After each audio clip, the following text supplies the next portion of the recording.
All right, welcome everybody to another live event from Azimuth Consulting, our Check Your Azimuth, if you will. And today I'm joined by Jeremy Thompson, JT, one of our facilitators and coaches here at Azimuth. And we're going to be talking about organizational health and vitality. And you say, why is that important? Well, JT and I have been working on this concept for a while, and we're really starting to push it out to our clients and potential clients. And it's about looking at the health of your organization just like you would look at the health of your body. You know, we all go to the doctor, and unfortunately, we typically go to the doctor when we're sick or something hurts. And really, if we go to the doctor sooner, we could get ahead of the problem. We could see that our health is going to lead to something that's going to be painful or cause illness later. So, as JT and I were talking over several conversations, why don't we do that in business? And JT, what do you think? Why don't you jump in here and tell me what is the problem? Why don't we check the health of our organizations? One, I think it's how we view organizations and organizational effectiveness. We tend to focus on the things that, as Covey would say, are urgent and important. So anybody who's running an organization or a business knows that the environment is constantly changing. It's constantly throwing new things at you, and there are always helmet fires that you're having to put out. And so it's very easy. Boyle's law is in effect, and whatever space you have on your calendar is going to get filled with things that seem important and seem like the priority for today. And I think that comes at the expense of having a longer term strategic, more holistic perspective about what the organization is there for, and what we want long term with our organization beyond just being successful today. No, absolutely. And you mentioned um, some symptoms that was putting out fires and things like that. And organizations have symptoms just like our human body has symptoms, right? Like you mentioned, constantly putting out those fires, not a strategic progress, not something that we plan to get to. High turnover, man, we're seeing this a lot in today's organizations. And our best people are leaving, and we can't find the right people. And we tend to blame, and I know we've heard this over and over. We tend to blame this next generation, right? They don't want to work. They don't have the same work ethic. And if we look back in history, we probably see people said that about us That's at right. some point, and I think we proved them wrong. But and another thing that pops up in a lot of organizational structures are those silos. I came out of the government after 32 years and in the intelligence community, and let me tell you, we had lots of silos, man, because this is my information. I don't want to share it with anybody. And in a business world, that's catastrophic, right? That's like a cancer that's eating away on the body, and it can create these cultures of disengagement where we think we're moving forward, but we're not. People are just doing busy work and they're not accomplishing or progressing anything. What are some other characteristics or indicators that we've seen or that you've seen in organizations that can be an indicator that they may not be as healthy as they think they are? Well, I just wanted to build on the idea of the silos. I mean, we both have backgrounds in the military, and mine probably more recently. But the traditional Napoleonic staff structure is built in silos. It's vertical. It's built for Mhm. vertical alignment and functional alignment. And I know that in military circles, we've talked about how can we build some of that horizontal cohesion. And I know even at one point, I think General Mattis tried to go to a flattened, more cross-functional staff, and it turned out that it didn't work well because nobody else did it, and so there were some Right. issues with the ability to coordinate externally, but the reality of having that cohesion both horizontally and vertically is it's baked into our structures. So how do we find ways to cross those boundaries either directly or conceptually, in terms of shared purpose and culture and shared strategy, then that can drive you to say, how do I support the bigger picture? And then that cross pollination happens naturally, and that's built into the culture. So I think that's definitely something that is, it's something that we focus on as part of organizational health, is having clarity in purpose and in your strategy, and making sure that that's understood and it pervades the entire organization. No, absolutely. And one of the things that we've noticed that when we see these indicators of unhealthy or symptoms, we tend to go and get some temporary relief. We try to treat a symptom versus the source, and we do that. I think we do that in the medical world too, in our physical body, right? I went to the drugstore yesterday and got some medicine because I had this incredible sinus headache, right? And it worked quickly. It calmed the symptoms of whatever the problem was, but something's causing that, right? It's not. I didn't treat the cause. I treat the symptom of it and got some relief. But you know what? It's going to come back again. And just like ignoring problems in our body and getting temporary relief, both coming from the military, man, we know the power of Motrin, right? Vitamin M. Pop some Motrin and move on. But we can't do that in the business world, right? We can't just try to get temporary relief, because that's like putting blinders on that we don't see it. And we've talked about the analogy of running a marathon, right? I'm not going to run a marathon with a broken ankle or a fever. Why? Because I may be able to gut it out for a little while, but eventually, man, I'm going to collapse in pain and my body's just going to shut down. Well, that's the same thing in business. So what do you think some solutions are for moving forward and not just treating the symptom? Yeah, I mean, I think it's at the heart of the concept that we're reinforcing, the idea of organizational health. And as we've described it in simple layman's terms, it's being effective today and viable into the future. You can surge today, and it's like going without sleep. You go Right. for a certain number of days without sleep. Eventually, you just become ineffective. It's not a matter of discipline or willpower. It just becomes the reality of physics and how our bodies function. So recognizing that you have to be able to adapt, survive, and thrive. And as you said, one of those symptoms is high turnover of personnel.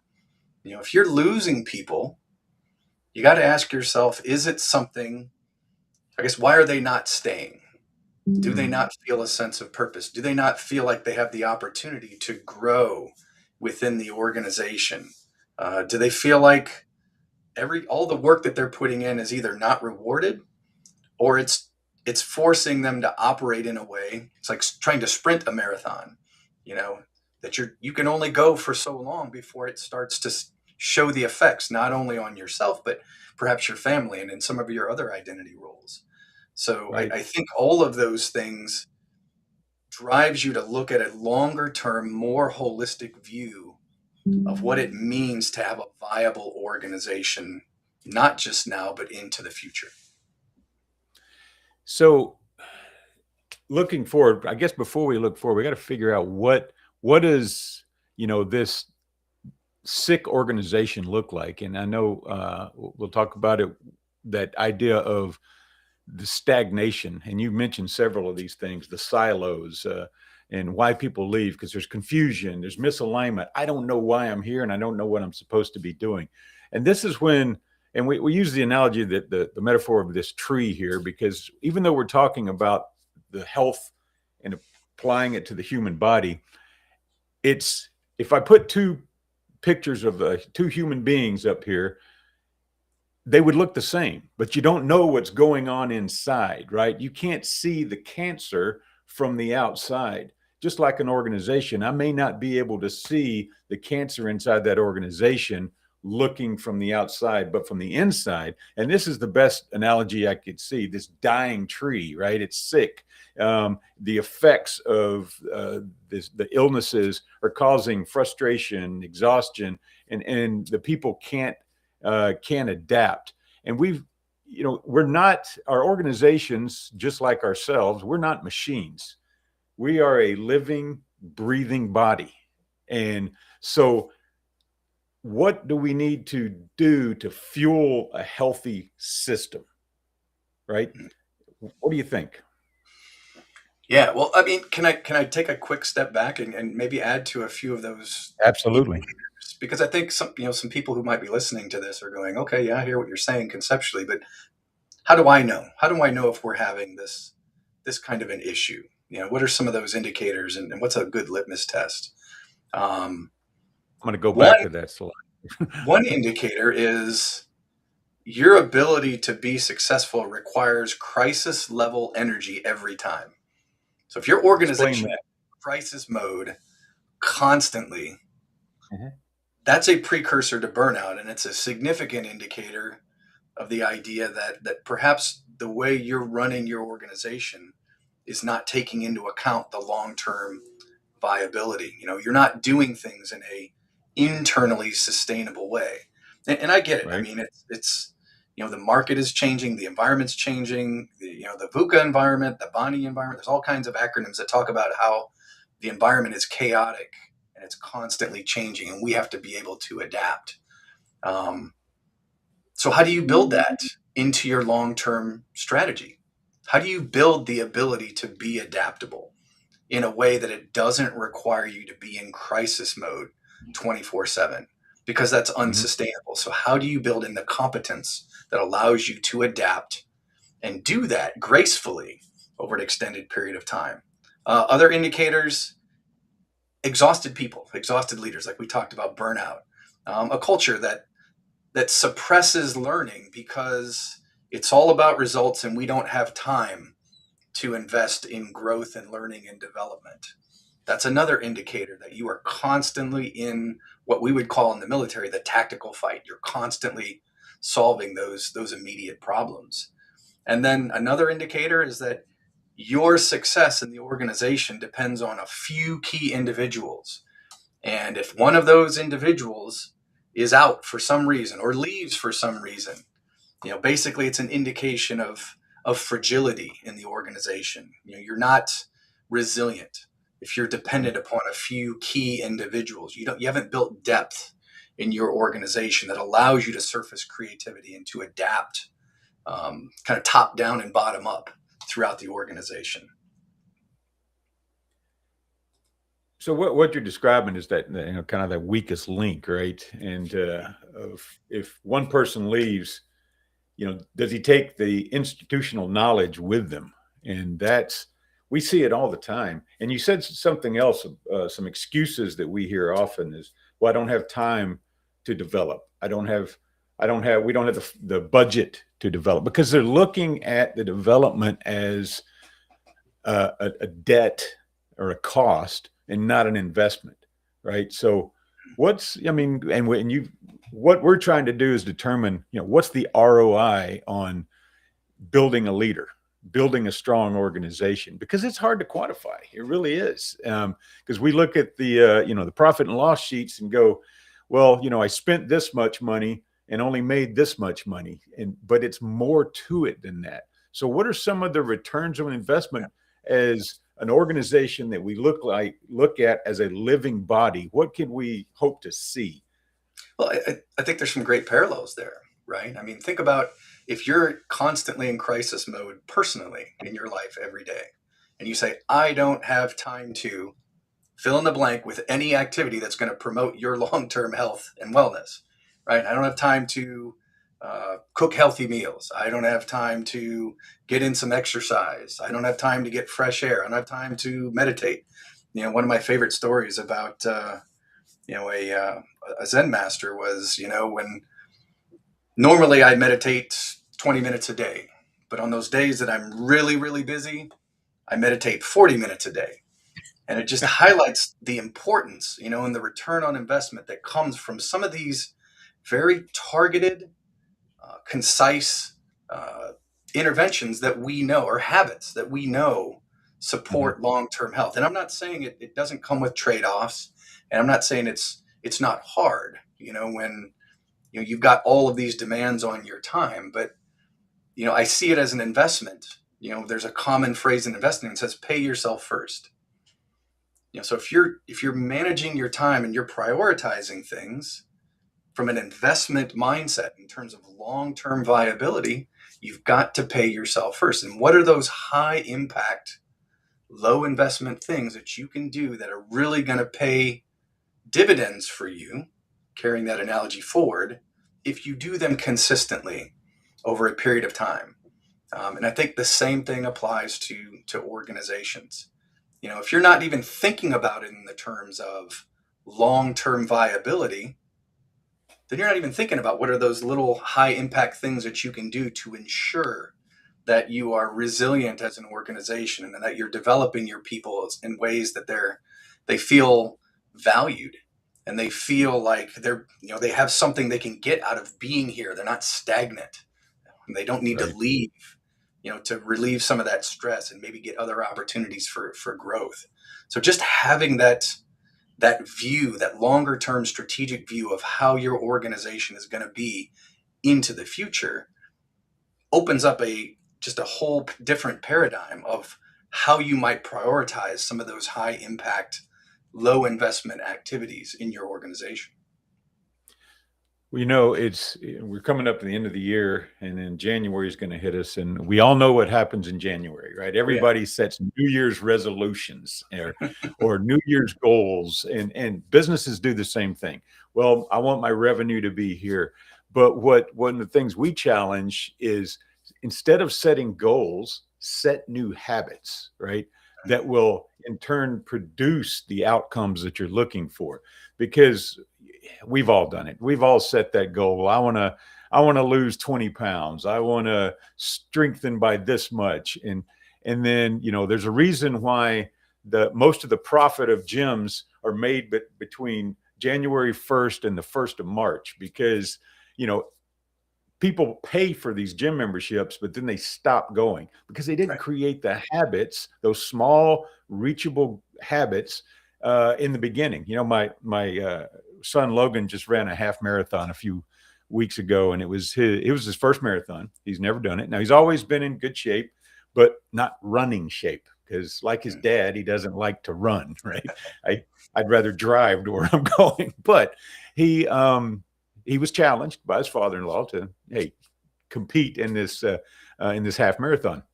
So he started a training program months ago, and he complained, he whined, he moaned, but eventually, because he got up every day doing those consistent small things that created habits that really paid off during the run, right? The outcome he was looking for was, he wanted to run under a certain period of time, complete the race. And he did. He did it by 1 minute. All right. But that was his goal. Right. Had he not created those habits, then it wouldn't have happened. And had he not maintained the health of his body, his diet, and everything, it would not have happened. And so that's the concept we're talking about here, is thinking of your organization as that living body. And one of the things we do here at Azimuth is we kind of break it down a little farther for you as well. And looking at the three systems of organizational health: that awareness, that alignment, and that accountability. And we're going to kind of go through all three of these here really quick. But this kind of gives you a picture. That awareness, that's your nervous system. Okay. That's where everything is talking and sending the signals, and you understand what's going on. And the alignment, that's your skeletal system. I mean, think about, if something's out of alignment, how do you feel, right?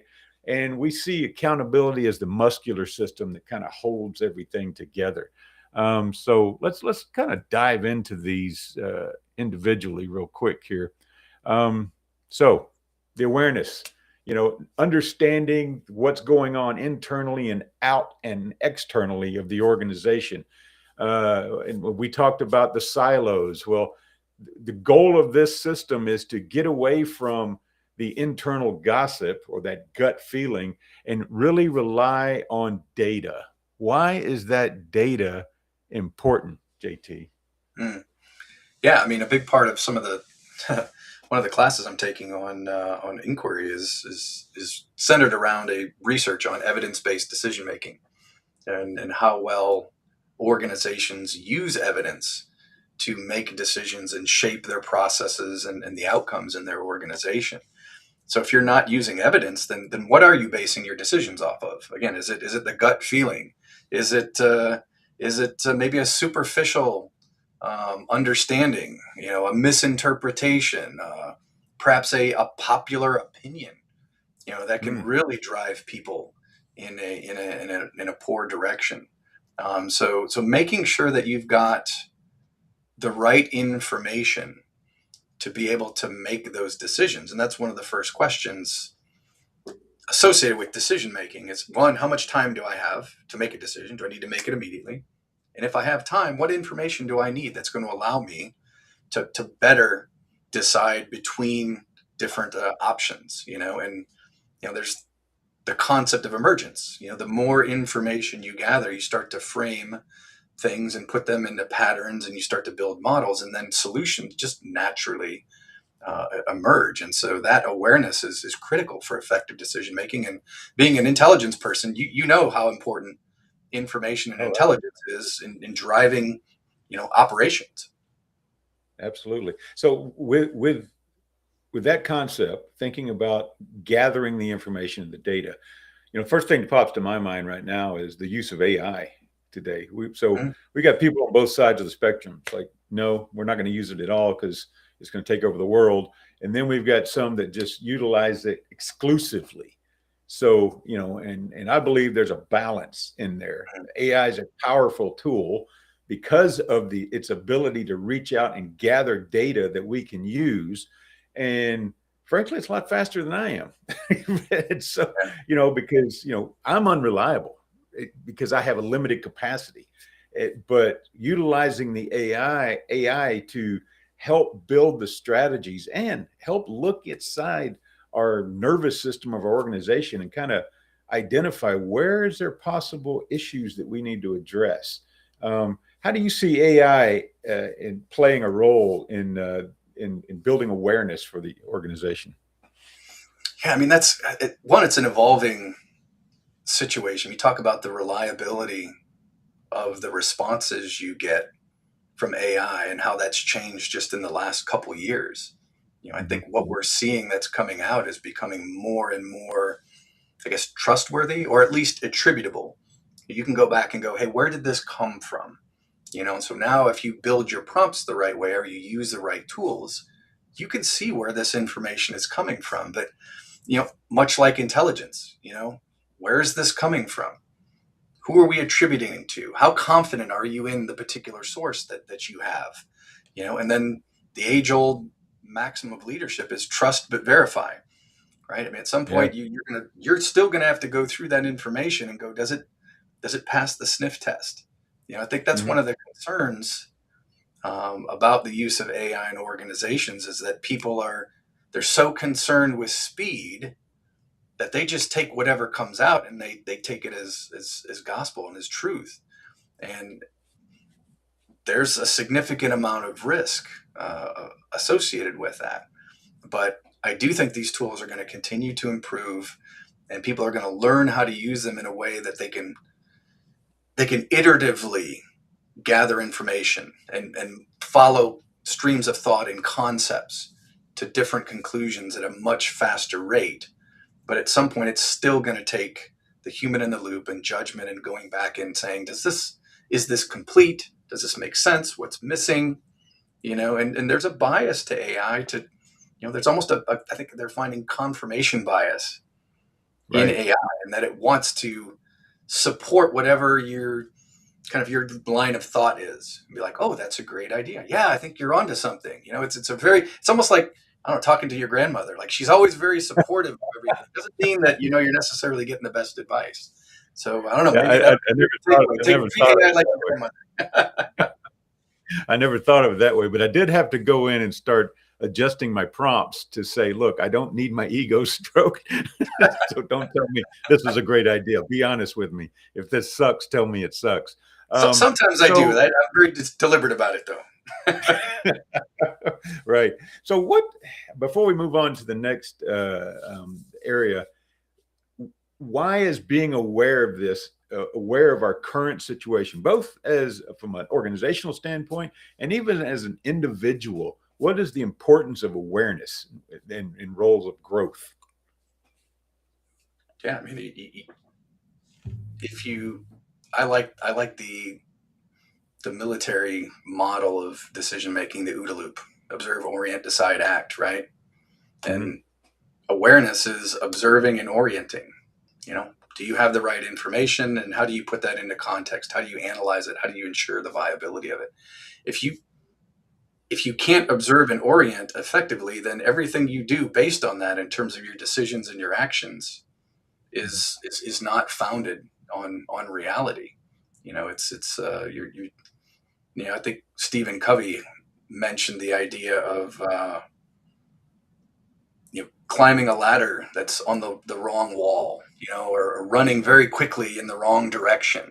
Like, it's not Right. about effort. It's not about how quickly you can move. It's, are you headed in the right direction? And that awareness allows you to have a clear understanding of what's going on inside your organization and outside your organization, and able to kind of fuse the two. Absolutely. And this is why we use awareness as the foundational element of how we work with clients. Because if you don't know who you are and how you are and where you are, then you can't move forward. You can have a direction that you or a place you want to be, but you have to have a starting point. And where is that? And everybody's starting point is different. I wanted to add too, if anybody that's joining us live, I know a lot of people are going to watch this on the replay, but if you have any questions or comments, just drop them in the chat, whether you're on LinkedIn or YouTube, and we'll see them here. We'll answer them or respond to them as they come in. So the next area we want to talk about is the alignment. Okay, so alignment is that skeletal system. It's the structural integrity of our organization, and we want to make sure that there's a shared purpose, the shared values and mission, and that everybody's going in the right direction. And the problem that we see with silos is they go in different directions or they cause friction. It's like bone, scraping bone in the body. If you've ever had knee issues, you know what that Oh, feels like, right? Or a torn rotator cuff. that's It's my like post-military retirement life. exactly. If you retired from the military, you have some of these pains, but it can cause chaos because not everybody is rowing in the right direction. And if you've ever watched rowing, like on the Olympics, and you think, well, that's as easy. Everybody's just rowing, but all it takes is one of those rowers to be a millisecond off, and it can slow the boat or turn the boat. And when it comes to an organization, if you've got teams that are just slightly off and they're not aligned to your purpose, your mission, your values, and the intended outcomes, then you're not unified, and it can cause misdirection. What are some other things that misalignment can cause in an organization, JT? Yeah, I mean, a concept that comes to mind for me is the idea of sub optimization, where you've got small pockets of individual that are acting in a way that optimizes their local situation at the Mm-hmm. expense of the larger group. Like, they want to perform and they want their particular initiative to succeed, and are not as concerned as, whether or not their actions are perhaps impeding other initiatives.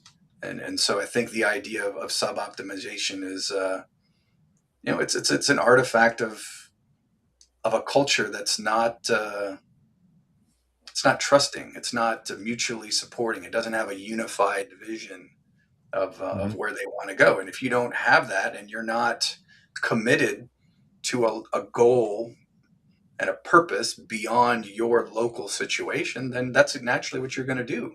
Is you're going to focus on what is important to you and what makes you look good. And that's another, again, another indicator of uh,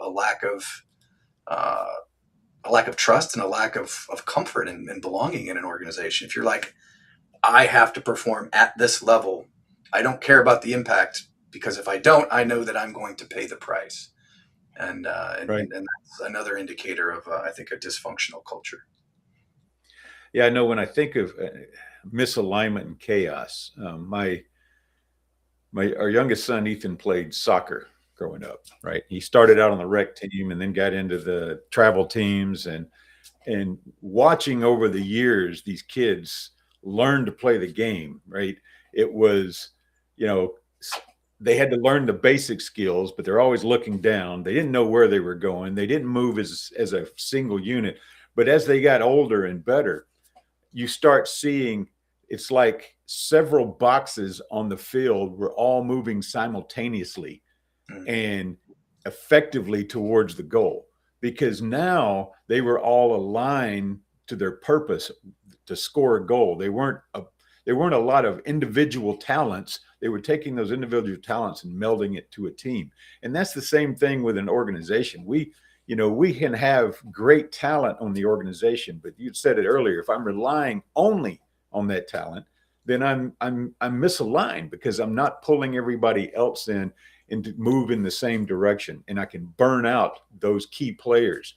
But if we're aligned and moving as a unit, we're also functioning as a team in a full organization versus a company full of individual players. So I think alignment is so important, and some of the things we will see misalignment indicators of that with those pain points popping up again, when people are leaving, right? If they don't feel valued, or they don't feel that they're part of the organization moving in a clear direction, then we can see them leave, right? What are some other indicators maybe of misalignment, you think? Well, I think the first thing I mentioned was that sub optimization, right? Yeah. That lack of trust, it conflict amongst teams, right? Yes. Because everybody feels like they're doing the right thing, and they can't understand why the other team is doing something different, and they see the world differently. So when you got different perspectives, different priorities, and different focus areas, and you start interacting with other folks, or perhaps you need to be mutually supporting in some way, like, hey, I need this particular product or this report or this support to be able to move forward with mine. And you're like, Mhm. well, that's not a priority for us. And that friction and that conflict is another indicator of a lack of alignment in purpose. And let's want our listeners to know, when we say conflict, we mean unresolved conflict and unhealthy conflict, because Unhealthy. That's right. conflict can be, well, is and should be healthy. That's where Right. innovation comes in, but yeah, when we don't address the unhealthy conflict, or we try to just look the other way, or we allow it to continue to fester, it's not like cheese and wine. It doesn't get better. it gets worse, and then it gets harder to resolve.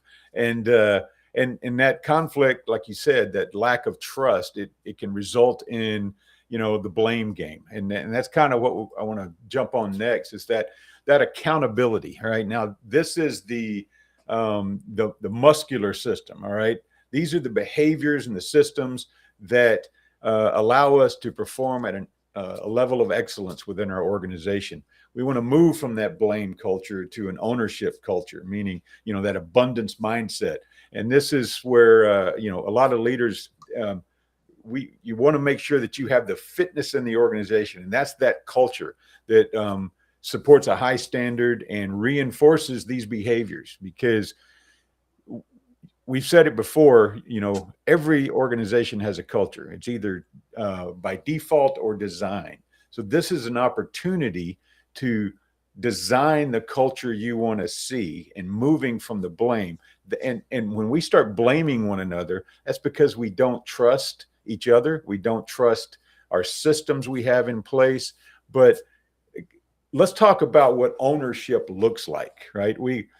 A lot of consultants and leadership gurus, they talk about establishing ownership culture. But what is that? What does it mean?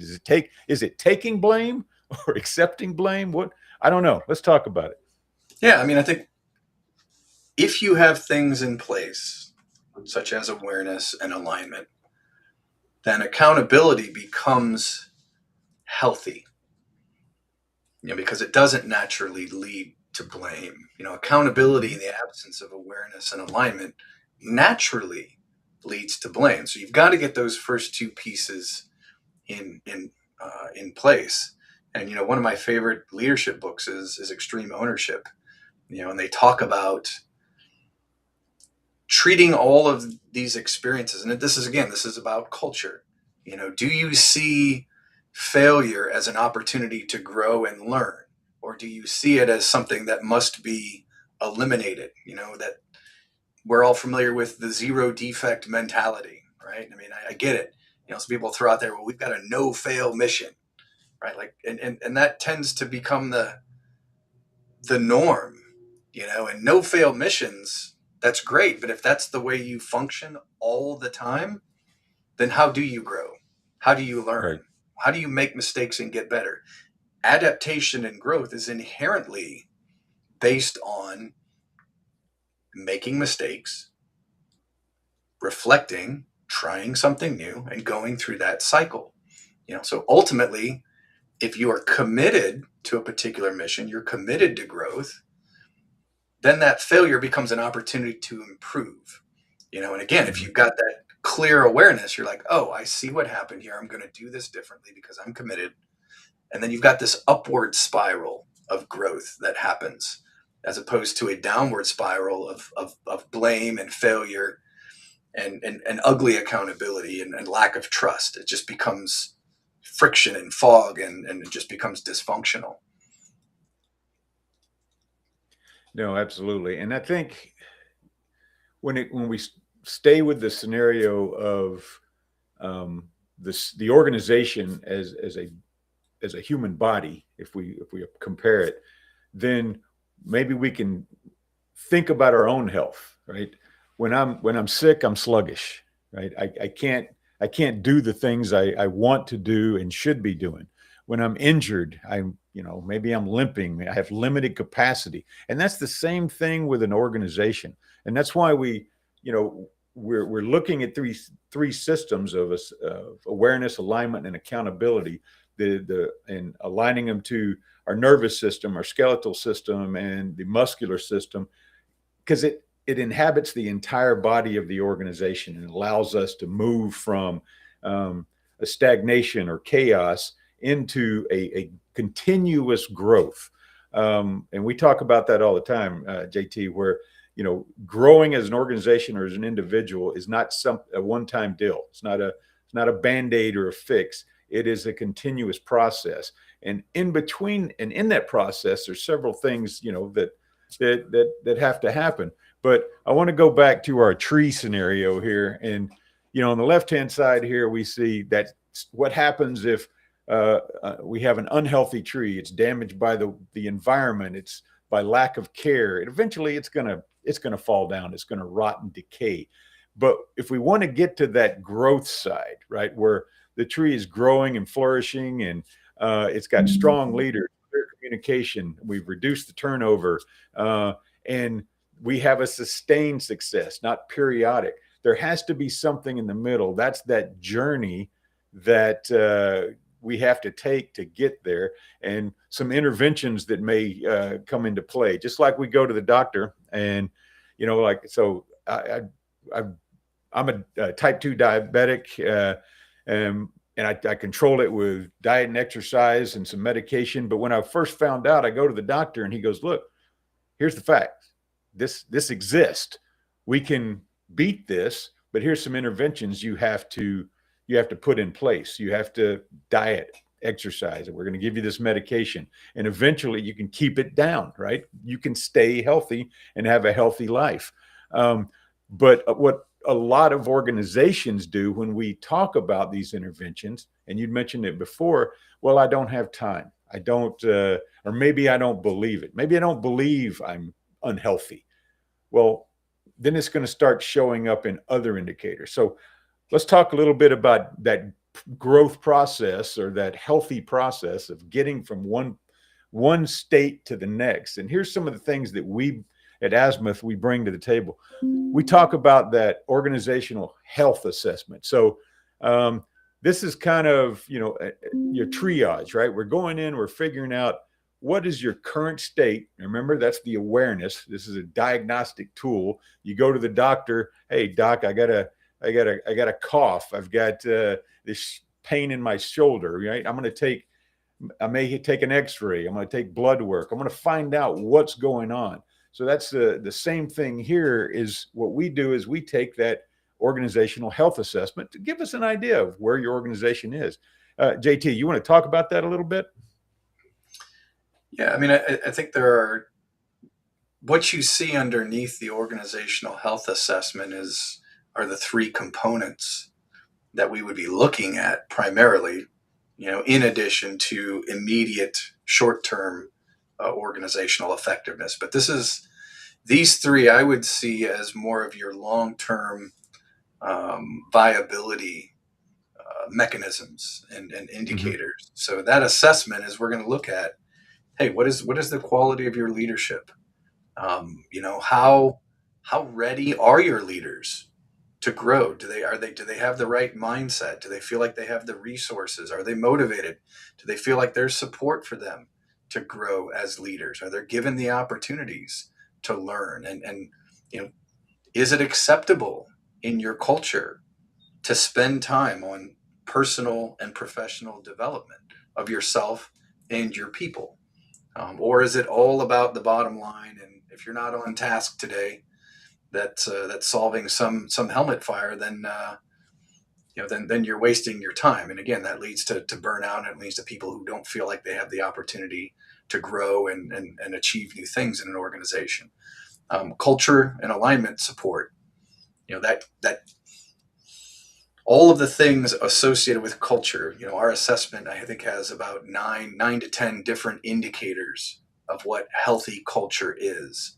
And so we can go in and do an assessment and say, hey, how well are these things in place? Things like communication.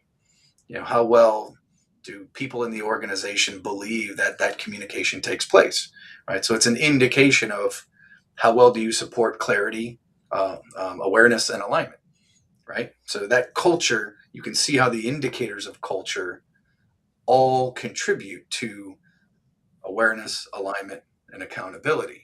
And then the bottom one we talked about earlier. If you don't have a quality strategy, you don't have clarity on your purpose, you don't know what's important to your organization in terms of what you value and what you prioritize, you don't know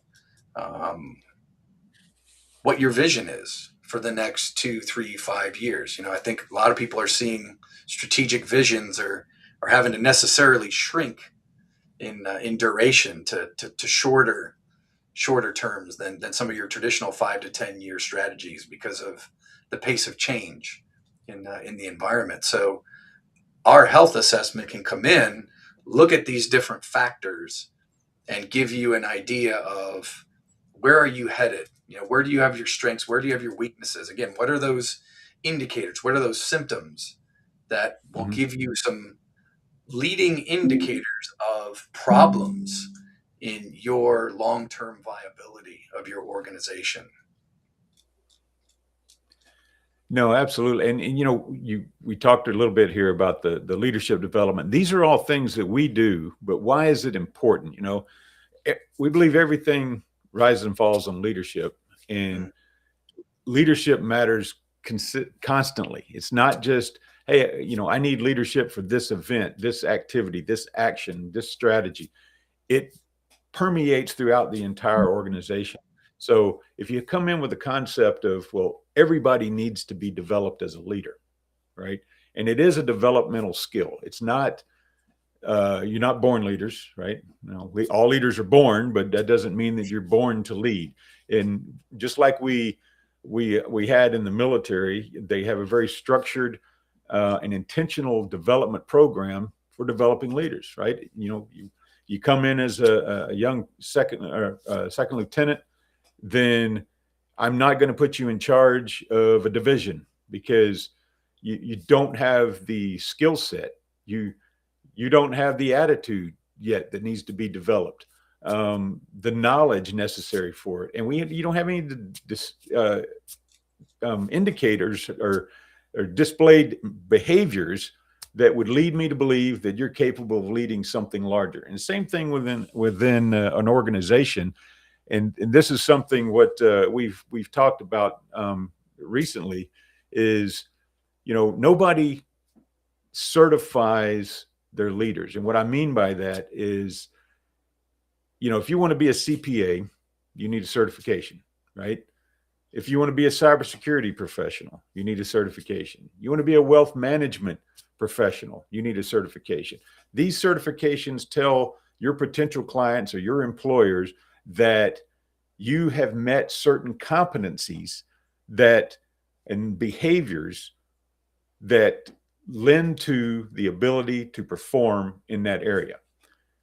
We don't do that with our leaders, right? We promote them and hope for the best. And one of the things we're doing here at Azimuth is we're trying to change that, right, in our leadership development program. But all of that is tied into making sure that we have cultural alignment and support within the organization, because it doesn't matter how great a leader you are. If you're not aligned to the organizational values and mission and vision, then you're not going to be effective. So with that said, let me go to the next slide here. I want to give everybody the opportunity. What's the next step? If you want to understand what your organization's, vitals are right now, schedule with us a complimentary vitals check. I'm gonna drop the QR code here. This will take you to our website, and you can connect with us there. And we would be more than happy to give you a complimentary vitals check. No questions asked, no pressure. We just want to give you an idea of where your organization sits right now and what could we do to help further that. So let me get rid of the slides there real quick. And so JT, I'm going to leave that up in case people want to do it. So what would you like everybody to know as we close out today on organizational health and vitality? Yeah, I think when we talked about having this conversation, I said, well, what is important about this paradigm, this model, this idea of organizational health? And it's not unique in the consulting world. There are other consultancies that speak to organizational health. I think what's unique about what Azimuth is doing is we define exactly what does organizational health look like in practice. What are the components that we have found, in our research and in our experience that lend itself to that long-term viability balanced with the effectiveness today. And so it's a systems approach that has discrete elements that we can measure and we can influence. You can go in and you can do that check and say, hey, we're seeing something that might be a concern.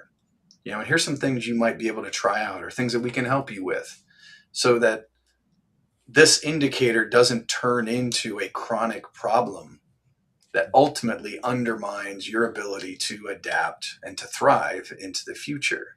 So what do I like about the organizational health model? One, it's simple. It makes sense. It's intuitive. It's something we can connect with. We understand what it means to be healthy as a person. Organizations are They're organic entities made of human beings. They're complex adaptive systems. And so this particular model encourages people to get out of the tactical, out of the immediate helmet fires and thinking a little bit more strategically and say, hey, what strategic mindset do we need here? What's the big picture? What's the long term? How do I make sure that we can continue to do this into the future? And then the second thing is it creates a framework and an approach for people to address some of those things that people talk about and they intuitively know are important, but that's really hard to put your finger on. They're intangible. Things like culture, things like leadership. So we have the ability to go in and say, this is what we know has been proven to be essential for an effective culture. This is what we know is what an effective leader looks like at different levels of responsibility. And we've got a framework of developing these competencies over time in a way that's going to get you to more effective leader behavior. So to summarize, I guess the why that this is important is it's a simple model that does those two things. It brings you out of the tactical into the strategic, and it allows you to take things that are ephemeral and hard to put your finger on, and we can really make them, come up with practical solutions that are going to help that organization be viable into the future and make those high impact, short, consistent investments over time that'll ensure that health and viability into the long term. Absolutely. And, and I couldn't have said it better. So that's why I let JT do it. But in a nutshell, just because you don't see a problem doesn't mean it doesn't exist. And so that's where I think the awareness comes in first. And that's why we put it as the foundation of all of our programs is we need to be aware of where state you're in right now. Once we determine that, then we can move forward to growth, and we can be your guide on this journey to organizational vitality. So again, if you have any questions, reach out to us. If you have any comments, reach out to us. We'd love to have a conversation with you, just to find out what you need. Nothing, no pressure, no hype. Just reach out and have the conversation. And I want to wish everybody happy holidays, Merry Christmas as the season is upon us. I hope everybody has a safe holiday season, and thanks for joining us.